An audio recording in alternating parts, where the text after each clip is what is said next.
বিশেষ সাক্ষাৎকারে আপনাদেরকে স্বাগত জানাচ্ছি। আমি আমির আহমেদ সালমান।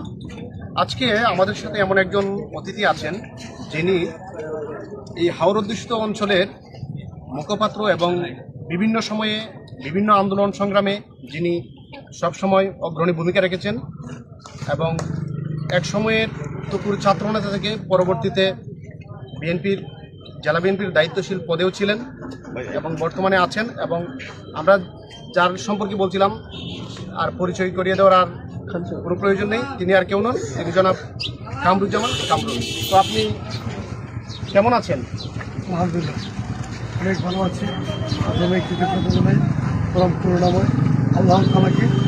আমি কৃতজ্ঞতা জানাই আমার দলের চেয়ারম্যান, তিনি 18 কোটি মানুষের প্রিয় নেতা, যাকে এখনকার বাংলাদেশ যার উপর বিশ্বাস করে যাকে নির্ভর করে সেই প্রিয় নেতাকে আমি কৃতজ্ঞতা জানাই।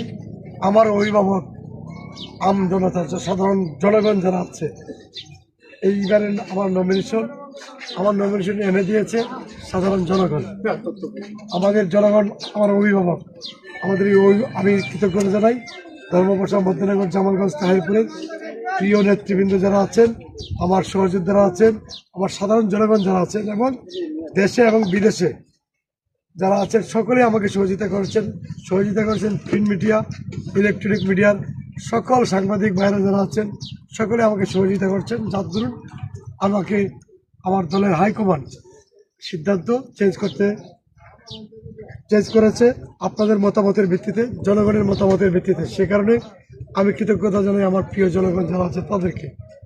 আর আমাদের দলের নেতা কর্মীরা যারা বলছেন, আমরা দীর্ঘদিন যাবৎ আমরা একটা বিষয় নিয়ে আন্দোলন সংগ্রাম করেছি, তারপরে আমরা একটা পর্যায়ে নমিনেশনের জন্য আমরা চেষ্টা করছি। এই যে আমার পাশে দাঁড়ানো আমার প্রিয় বড় ভাই আব্দুল মুতালিব খান, আমার সিনিয়র, আমার নেতা, আমরা একসাথে চেষ্টা করছি।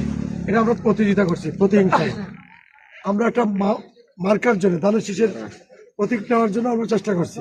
এখন চূড়ান্ত মনোনয়ন আমাকে দিয়েছে, আপনারা দেখতে পাচ্ছেন।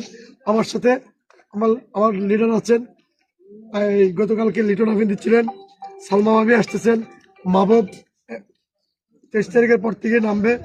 আমি আনিসুল ভাইয়ের সাথে আমার কথা হয় না, বারবার চেষ্টা করছি, ফোন ধরছেন না। আমি ওনার বাড়িতে যাব, আমি সবাইকে নিই, আমরা একসাথে কাজ করব। যারা দলটা আমরা সকলে মিলে করি, একটা বিষয় কে কার সাথে ছিল এটা দেখা যাবে না। আমরা সবাই, আনিসুল ভাইয়ের সাথে যারা ছিল তারাও আন্দোলন সংগ্রাম করেছে, মুতালিব ভাইয়ের সাথে যারা ছিল তারাও আন্দোলন সংগ্রাম করেছে।